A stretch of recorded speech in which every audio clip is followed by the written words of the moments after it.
right. Good evening, everybody. Ooh. All right, that's better. Welcome to the Herbert Family University Lecture Series, brought to you through a generous gift from Helen and Jeff Herbert. Thank you and your entire family for making this event possible. My name is Dr. Rich Reddick. I am the Senior Vice Provost for Curriculum and Enrollment and the Dean of the Undergraduate College at the University of Texas at Austin. I'm also a longtime professor in the College of Education in the African and African Diaspora Studies Department. And this semester, I'm also teaching a signature course, or as you might know them, a UGS 303 course entitled Black Austin Matters. All right, my people. I have personally presented at this lecture series in the past, and I can tell you it was an incredible experience, and I'm sincerely excited to be here this evening with you. And speaking of this evening, please join me in giving a round of applause to welcome our speakers for tonight's lecture, Beyond Debate, Dialogue, Discussion, and Discourse.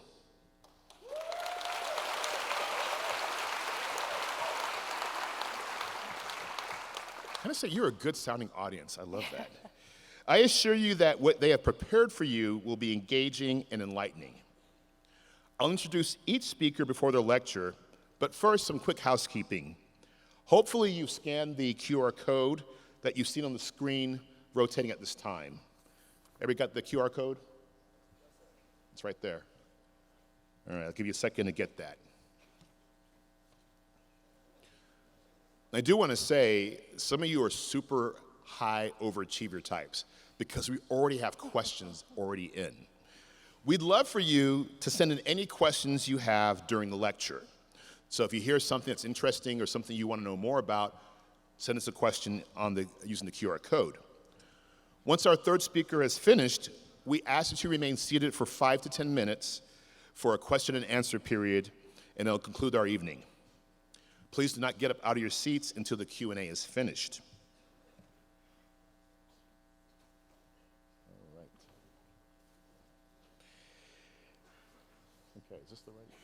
Oops. Let me go back. Okay. And so, our first speaker tonight is Professor David Rabban. Professor Rabban joined UT Texas Law faculty in 1983 after serving as counsel for the American Association of University Professors. He has since become a leading expert on free speech and academic freedom, with his teaching and research also focusing on higher education and the law and American legal history. He is a Dar Jamail, Randall Hage Jamail, and Robert Lee Jamail Regents Chair and a University Distinguished Teaching Professor. Again, it is my pleasure to welcome you to this event. At this time, I'll turn it over to my esteemed colleague, Professor David M. Rabban. Hi there. Good evening, everybody. I'm going to focus my comments on legal decisions that deal with the extent and limitations of student speech on university campuses. And the first important case I'm going to discuss dates way back from 1969. It was really the first case that recognized that students have free speech rights on campus. In a very famous expression that's often been quoted since, the Supreme Court said that students do not shed their constitutional rights at the schoolhouse gate. But the court also said that the constitutional rights of students must be interpreted in light of the special circumstances of the school environment. The court emphasized that mere undifferentiated fear or apprehension of disruption is not enough to justify restrictions on student speech. For a school to limit student speech, it must have evidence that there's a material and substantial threat of disruption to the work or discipline of the school. And in this case, this was during the Vietnam War era, junior high school and high school students wore black armbands to protest the war in Vietnam, and they were suspended for not taking them off. And the Supreme Court said there's not enough evidence of a threat of material and substantial disruption. The students are protective. And another phrase that has become famous, the Supreme Court said that schools cannot become enclaves of totalitarianism. So that was the first major case dealing with free speech rights of students. There's a recent 2021 case you may have heard of. Of this girl who didn't make the cheerleading team at her high school? Have you heard of it? I'm seeing some nodding here, right? And she and a friend posted a photo on Snapshot with their middle fingers raised, okay? And, of course, sometimes some nasty language is necessary to talk about speech. Here's what they said in the caption.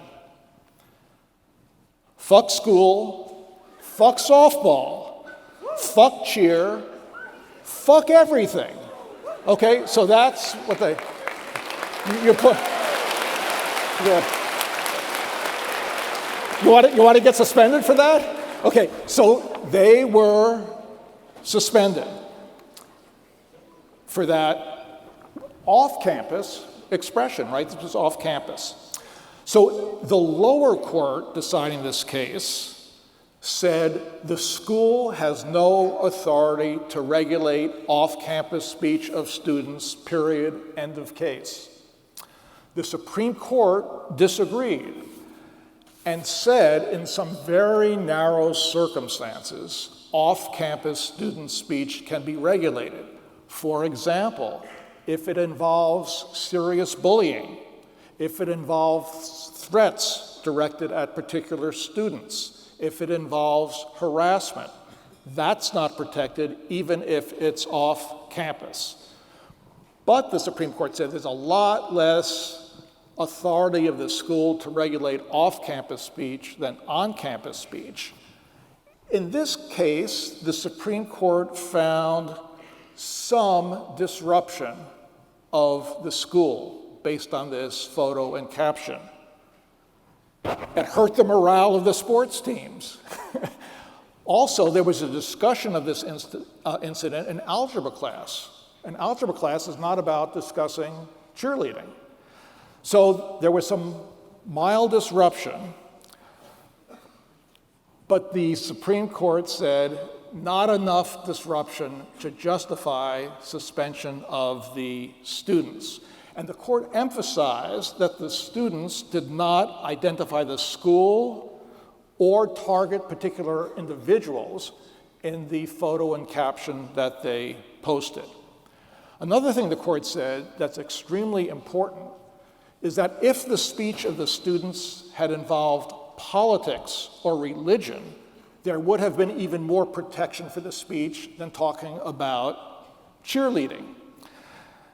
The court said, and this is a very important principle in American law, that the First Amendment, and I want to quote from the court decision here, protects even hurtful speech on public issues to ensure that we do not stifle public debate. That's a key theme in First Amendment law. Okay, I now want to talk about a couple of cases dealing with student access to school facilities. One case, this is back in the Vietnam War era too. Anybody here ever hear of the SDS, Students for a Democratic Society? I'm seeing some nodding. It was long ago, it was 50 years ago. So there was a local campus organization of this radical student group that met in a coffee shop in the student center on the campus of a public university. And the president of the university said, you can't meet here anymore as an SDS chapter because the SDS is a disruptive influence on campus. The Supreme Court said, no, telling a student organization you can't meet at all just not even getting to what people said, you can't even meet on campus, is a particularly severe restriction on speech. And therefore, the university has a heavy burden to justify that restriction. The court decided the president did not meet that heavy burden. The president also said that he found the philosophy of the SDS, quote unquote, abhorrent, because the SDS justified the use of violence. And the Supreme Court said, you cannot restrict speech as a school because you disagree, even abhor the philosophy of a particular group. The group has a free speech right to express its philosophy. To be unprotected, it's a high standard, and the standard is that the speech must be directed to inciting or producing imminent lawless action and must be likely to cause lawless action. And the court found no such evidence in the speech of the SDS. But the court said one other thing that's very important, which is that a school can require a school organization to agree to follow reasonable school rules in order to get access to school facilities. Okay, another, I hope you agree, interesting case dealing with student speech in university facilities had to do with the right of a group of student Christian evangelicals to meet on campus. And the school said if we allow them to meet on campus, we would be endorsing religion, and it's unconstitutional under the religion clause of the First Amendment to endorse religion. And the Supreme Court said, no. Lots of different organizations use university facilities. By allowing a student group to use a facility, the university is not endorsing the group's ideology. So it's not an establishment of religion. In fact, to deny access to meeting rooms of a religious group is discrimination based on the content of speech. And discrimination based on content is illegal under the First Amendment. Okay, there are many more lower court cases than Supreme Court cases dealing with student speech. And I just want, in closing really, to tell you about one very important distinction that's made by the lower courts. And that's between speech in the classroom and speech on campus generally. Okay. Speech in the classroom can be subject to significant regulation by the professor. Why? Because the professor has expertise. The professor can decide whether the student's speech is relevant to classroom material. The professor can evaluate and grade student speech based on its merit.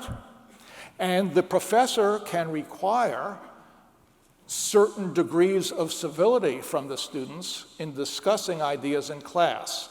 So those are limitations on student speech.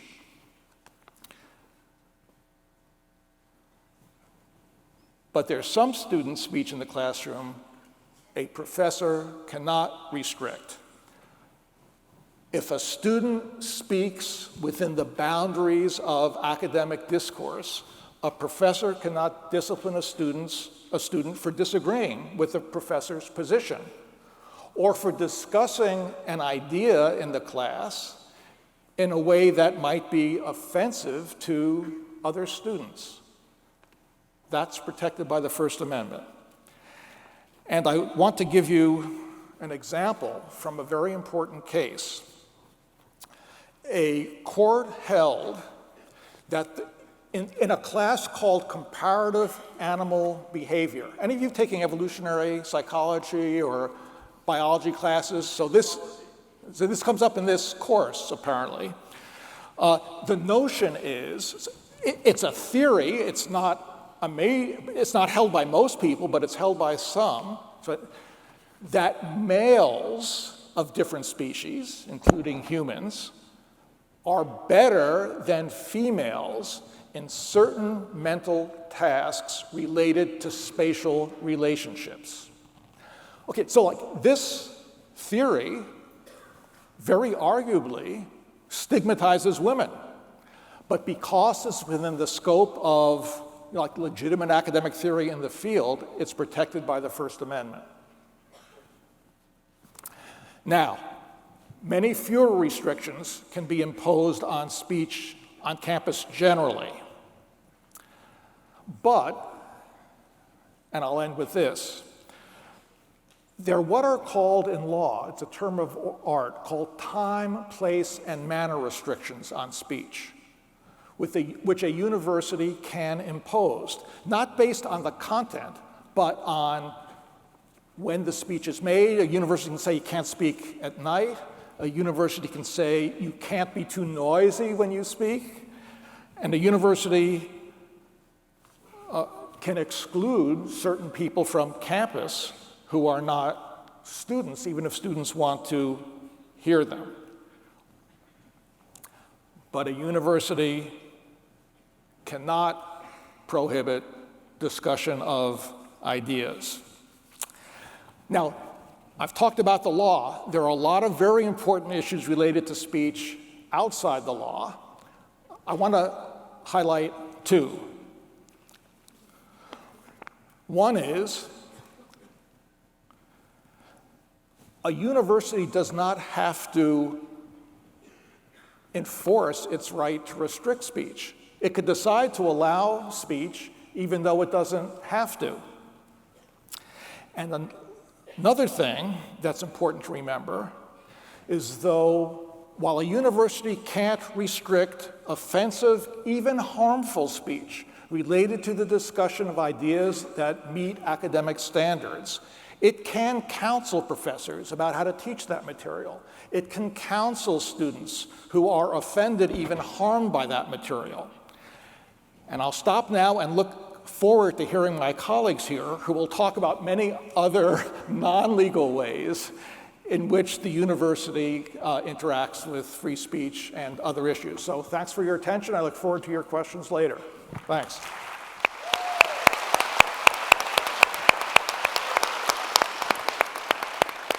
Thank you, Professor Rabban. Our second speaker is Dr. Talia Stroud. She is a professor in the Department of Communication Studies in the School of Journalism, as well as the founding and current director of the Center for Media Engagement in the Moody College of Communication. Her work examining media's role in shaping people's political attitudes and behaviors has been nationally, internationally awarded, while her teaching has twice earned her the Outstanding Faculty Member Award. Thank you for being here tonight, Dr. Stroud.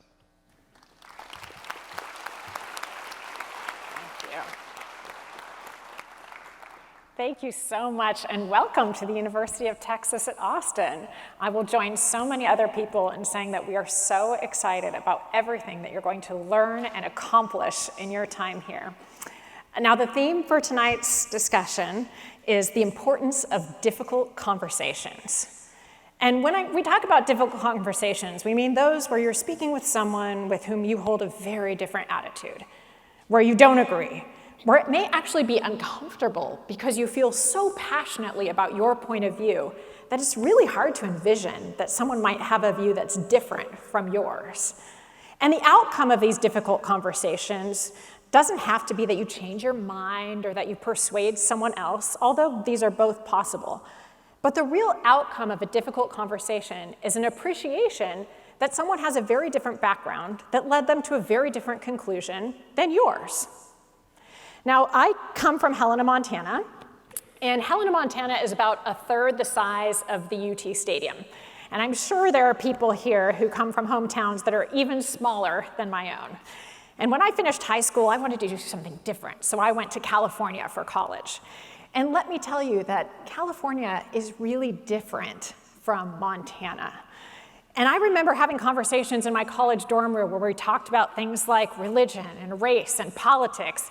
And I came to appreciate that what most people thought in Helena, Montana, wasn't actually what most people thought in other places. And that's what college is really all about. It's about learning and understanding that people have different points of view.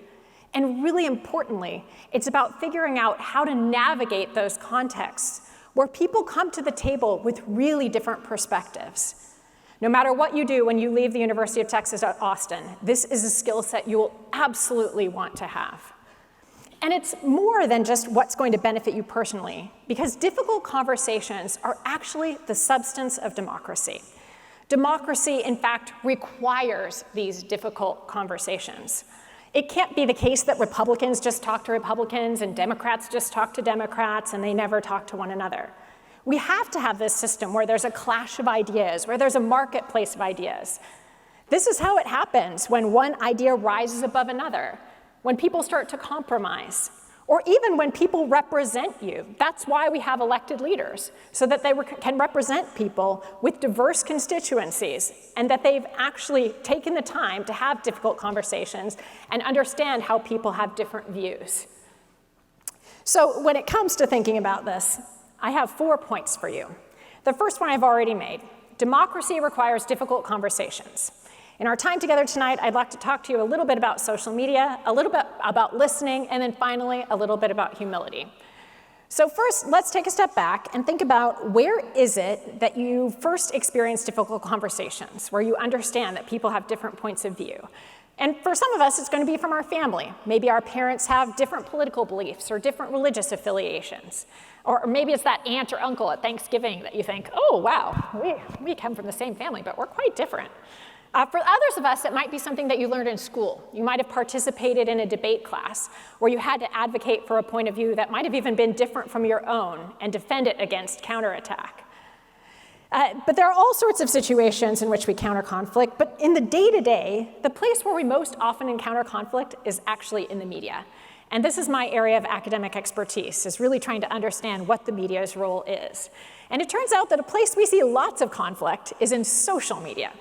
Now, this is going to be the understatement of the evening to say that social media is not really a good model for figuring out how to have difficult conversations. And I want to take a step back and unpack why that is the case. So I'm going to give you a little quiz. Don't worry, it's not graded. But little quiz here for you. And the first is, we spend a ton of time on social media. So Gallup did surveying of teens from ages of 13 to 19 to figure out how much time they're actually spending on social media. So my first question for you is, how much time on average are US teens spending on social media per day? And the answer is 4.8 hours per day. So social media takes up a ton of our time on any given day. And what circulates there can actually influence quite a bit what it is that we think about the world around us. So next question for you, true or false? People tend to see more content from politically like-minded sources than from those with different views on social media. And this one is true. It is the case that on social media, you tend to encounter and befriend and follow others who are similar to you and not those who are different from you. Now, this isn't to say that we don't sometimes encounter difference. We absolutely do. We'll have people who we follow who have a different view, or maybe someone who actually shares our view will share some sort of a meme that paints the other side in a negative light. But in general, we tend to see content from like-minded others, and this certainly isn't a building block for having difficult conversations. Okay, next question for you. Now, most people don't have their feeds filled with political content, but most people see political content on social media from time to time. And when you do see it, I want you to think about what type of political content gets the most engagement. And you see your choices here. And if you selected D, you are correct. The type of political content that elicits the most engagement is content that is uncivil, content that is partisan, and content that expresses moral outrage, hardly the substance of having productive, difficult conversations. And what's really interesting about social media platforms is that the algorithms that undergird them, they tend to reward engagement. So if you're engaging with content that's partisan and uncivil and expresses moral outrage, the algorithm will then give you more of that content. And it'll say, oh, other people like you also should get more of this content. So this creates an engagement sort of mechanism whereby this type of difficult conversation is elevated. So we did a study. This was an incredible privilege. I co-led a study with academics across the United States. It was a first of its kind study to partner with a social media company to find out what happens if we actually alter that algorithm. So what if we changed it? What if it wasn't prioritizing this problematic content? So we had around 40,000 people who agreed to allow us to mess with their social media feeds on Instagram and Facebook. And so during the last presidential election, for a random subset of them, we actually turned off the engagement-based algorithm. We instead had content show up temporally. So whoever posted last was the one you saw first in your feed. So it was a chronological order, no engagement algorithm. And when we did this, what happened? Well, when we switched Instagram and Facebook ranking algorithms to a chronological feed, people spent less time. So they really were craving this sort of engagement. And when they didn't get it, they spent less time on the platform overall. And in fact, for a subset of them, we tracked what they did, and they started to spend more time on other platforms. So when they didn't get this sort of engagement-based ranking algorithm, they said, forget that. I'm just going to go somewhere else where I can get it. So for all of these reasons, I submit to you that social media is in fact not the best way to have difficult conversations. It elevates content that inflames difference. It leads us to follow people who are similar to us, and it elevates content that is problematic. Okay, next point for you. I want you to think of the last time that you met someone new, so probably something recently. And I want you to think what you did when you met someone new. Probably what you did is try to figure out what you have in common. So you realize, like, oh, we both came from the suburbs of Dallas, or oh, we both played tennis in high school. And this is a great thing. Establishing common ground is a wonderful way to start having a difficult conversation because you have something in common first. But establishing common ground can come up with all of these problematic inferences because you start to think, oh, that person must share my opinion on all sorts of things, when in fact, we don't often share opinions on lots of things. So I want you to try a thought experiment for me. The next time you meet someone new, or the next time you're chatting with a new acquaintance, I want you to think not about common ground, but I want you to say, here's what we have in common, and here's how we're different. Because when we appreciate the differences that we have, that's when we can really learn. And this is what democratic theorists say is absolutely critical for the practice of democracy, is listening for difference.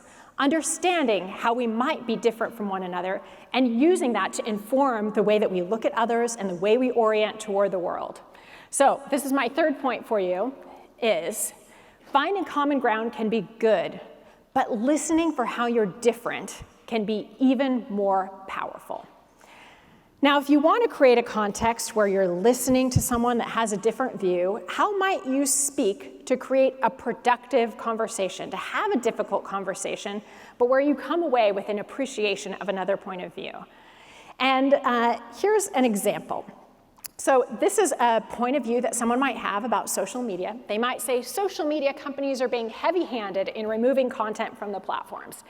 In a democracy, we must prioritize the free exchange of ideas online, no matter what, even offensive or misleading posts. We have to create a legal path for people to appeal the removal of their posts and hold platforms accountable for restricting free speech. There are no downsides to this. Okay, so this is one way you could articulate a point of view, and it's a way a lot of people articulate points of view online, forcefully, with confidence. But it turns out that a lot of us have a lot of opinions on a lot of things. But on a lot of things, we actually don't have a lot of information about it. That if you really think about that issue, there are components of it that you actually don't know. So instead of articulating something so forcefully, what if instead we included a bit of what is called intellectual humility? We admit that we might not know everything, and it might not be the right answer. So here's the exact same point being made, but with a little addition of intellectual humility. So this may just be me, but I worry that social media companies are sometimes being heavy-handed. I acknowledge that some posts may be offensive or misleading. One idea may be. However, I recognize there may be downsides to this as well. And this incorporation of intellectual humility in our speech has all sorts of positive outcomes. So with colleagues at the Center for Media Engagement, a center here on campus that hires undergrads too from time to time, we've been really studying what's the effect of incorporating intellectual humility in conversation. And it turns out when you use intellectual humility when you're having difficult conversations, not only do people feel more warmly toward you, they're also more likely to want to work with you to solve the issue. And the really amazing thing about intellectual humility is, note that when you're using these sorts of words, you're basically saying, I don't know everything. There might be something out there that could convince me. And the wild thing about the research on this is that people who use intellectual humility are seen as more competent, even though they're admitting things that they don't know. So this is a type of speech that you can consider when you're going into a context in which you may have a difficult conversation. Okay, so in our time together, we've talked about humility here, and a little bit can go a long way. And I want to reiterate my 4 points so that you can take them away with you. First, democracy actually demands of us to have these difficult conversations. That's how democracy works. Second, social media is not a good model for having difficult conversations. Third, listening is key. And fourth and finally, a little bit of intellectual humility can go a long way. Thank you so much.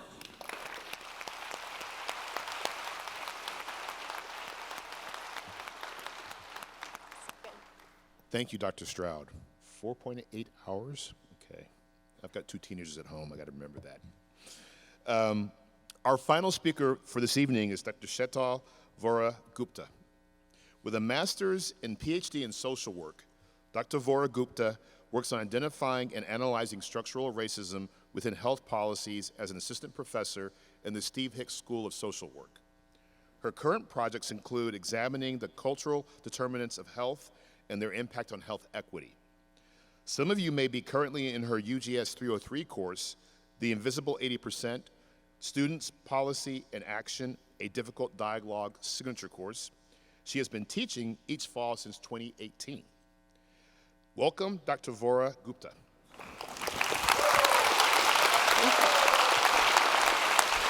Thank you. Hello, how are you guys? Thank you for being here this evening.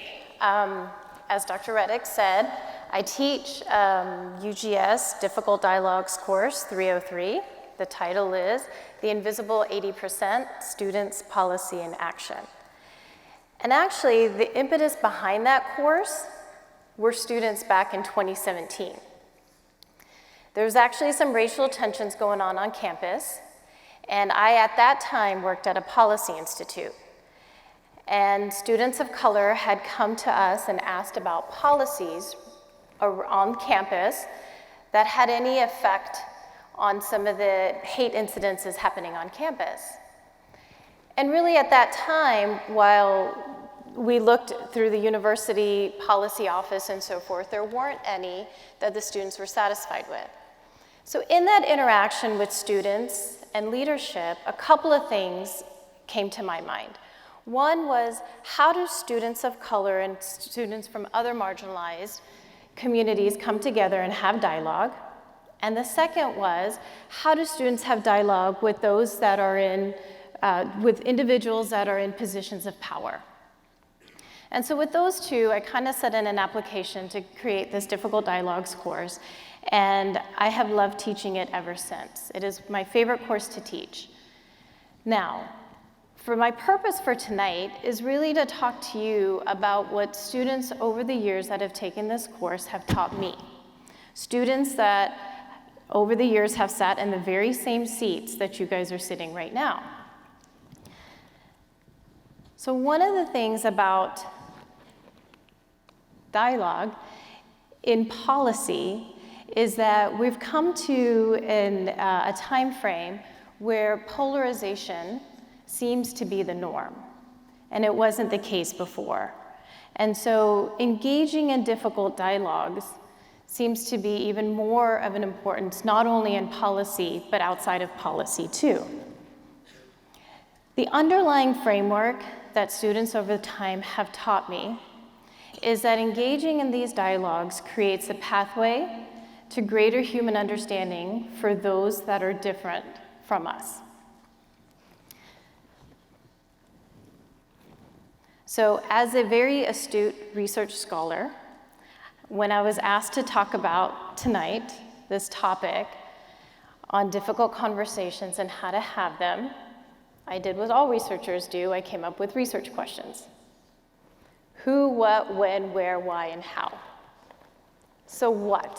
What is a difficult dialogue? My colleague, Dr. Strauss, kind of touched on this too, but what is a difficult conversation? It's a planned discussion about an uncomfortable topic where the goals are to share different perspectives, build mutual understanding, and develop respect. It's not about winning, and it's not about changing someone else's perspective. That's where it's different from debate. Why now? Echoing what, again, my colleague said, social media is such a big part of your lives, 4.8 hours exactly a day. And so what you see, the algorithms are so set that everything becomes an echo chamber, which only confirms your bias, right? So instead of looking at facts that might be different from what you hold to believe, you're only looking at things that confirm your bias. I have my biases, I'm guilty of it myself. And the last point of why now is this notion of civil engagement and civil dialogue. The course that I teach revolves around policy, not just university policy, but students take up local, state, and national policy. We talk about reproductive health policy, free speech. We talk about education policy and such as affirmative action. We talk about hazing policy.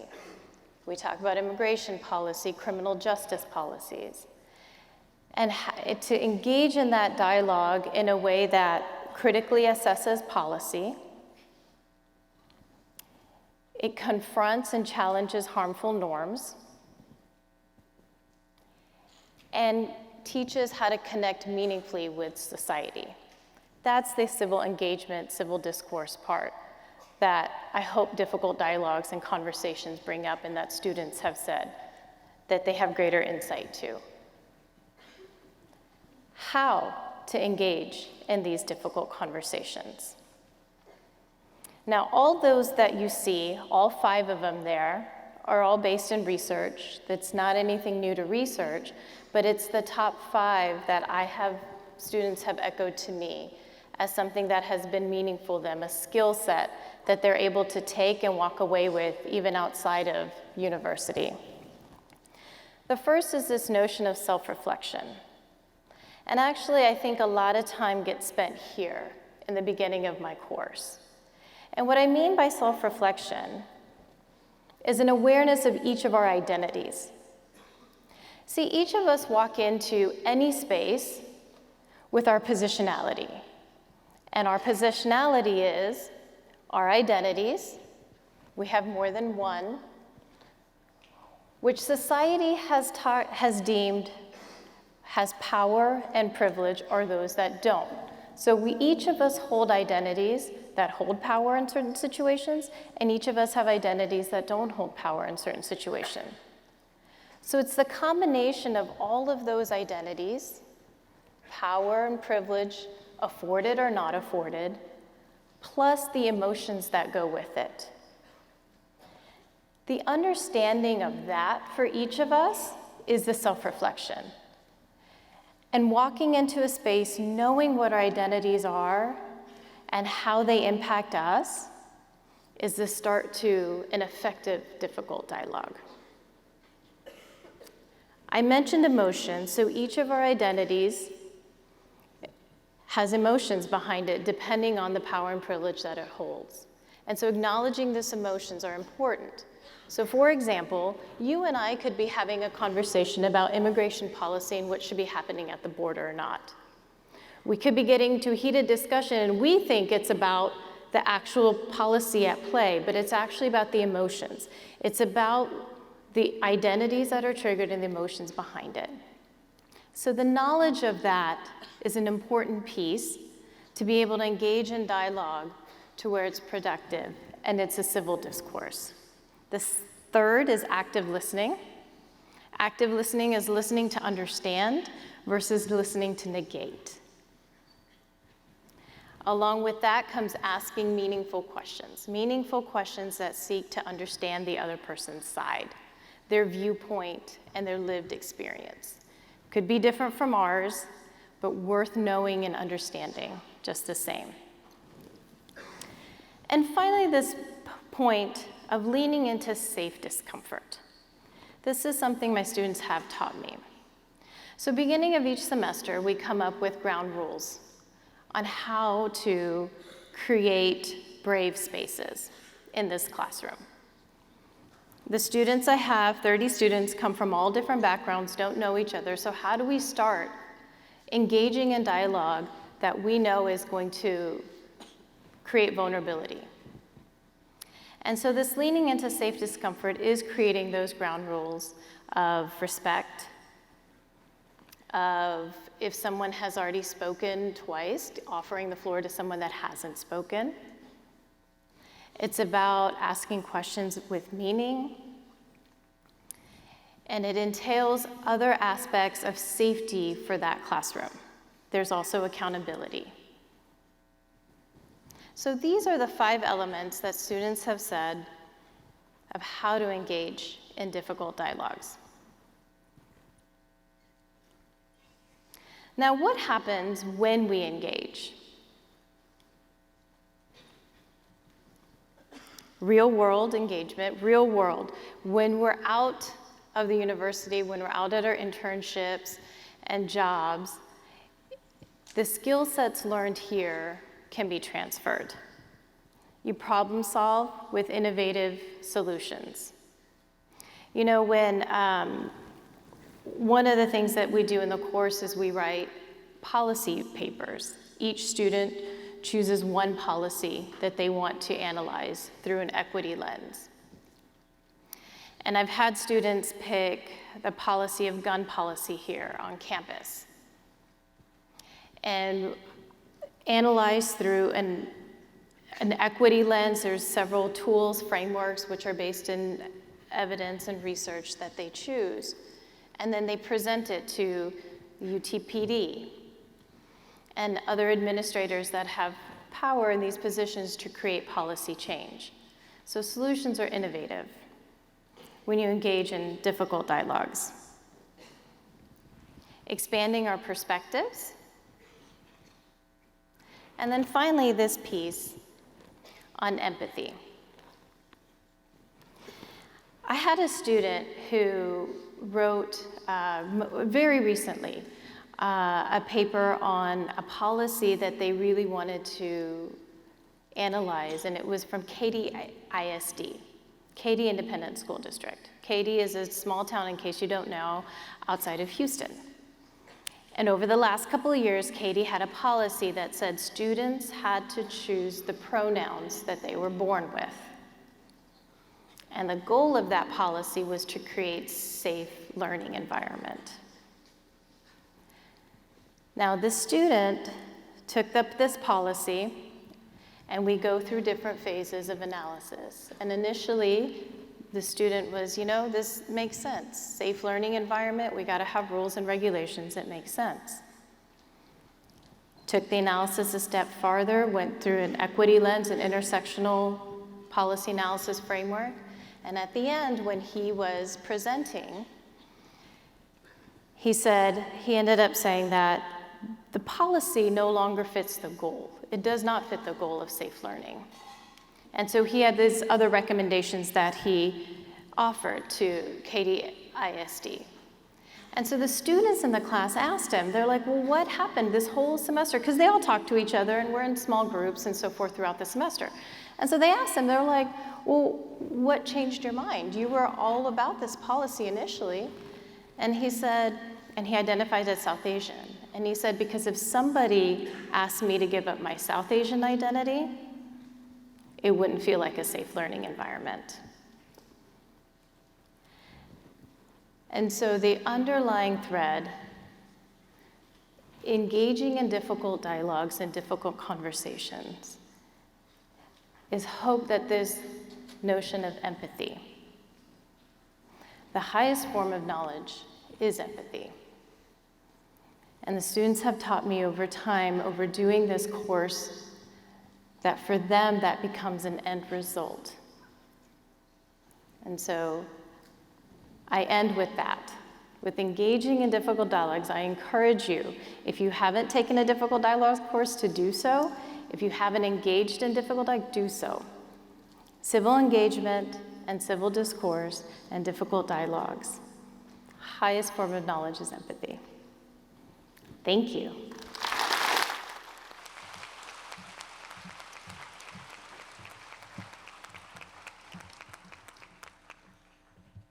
Thank you, Dr. Vohra-Gupta.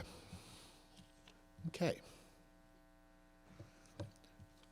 Please stay seated and join me in giving a round of applause to thank all three of our speakers tonight.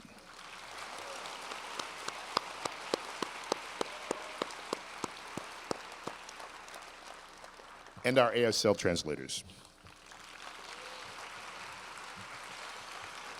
We have just enough time for one or two questions, and let's get started with them. So here is a question that was very popular, and this is for all of you or any of you to answer. At what point should someone withdraw from a difficult conversation? I can start with that one. In the slide that said lean into safe discomfort, the safe part is what feels safe for you. So prior to this research coming out on brave spaces was the notion of safe spaces. And so, as we were teaching, we want to create a safe space and realize that safety is not the same for everyone. What might feel safe for me may not feel safe for you. So the transition then, the research backed this notion of creating brave spaces. And so the brave spaces, the intention behind that is in the moment that you do not feel unsafe, or you feel like an identity that you hold is being attacked, or is no longer you're able to engage in a dialogue that out of another word feels safe for you or without being attacked, is to then withdraw. Thanks. Folks, if you could just stay seated until 8 o'clock, we're almost done, so we have a little time for more questions. Go ahead. Anybody else want to answer? Okay. Next question. My phone will unlock. Is it okay to create dialogue surrounding tough topics, even if you aren't aware of your own feelings and thoughts about them? Happy to start on that one. Absolutely. You should absolutely have those sorts of conversations. That's the way in which you can learn diverse views. It's a place where you can test out your own ideas. You can even say things like, I'm going to make an argument here that I'm not sure I totally believe, and using those sorts of conversational moves can help you to have a really productive, amazing conversation and test it out. Find out whether that you can sustain that argument and you believe it by the end, and then you can say, oh no, you know what I said earlier, I don't believe that anymore, which is a wonderful experience to have. And I would just add, that's what a university is for, to have such conversations. Well, terrific advice. Well, once again, I want to thank our panelists for being here tonight. I want to thank all of you for coming tonight to the Herbert Family Lecture Series. Have a great rest of the semester, and good luck in your UGS courses. Good night.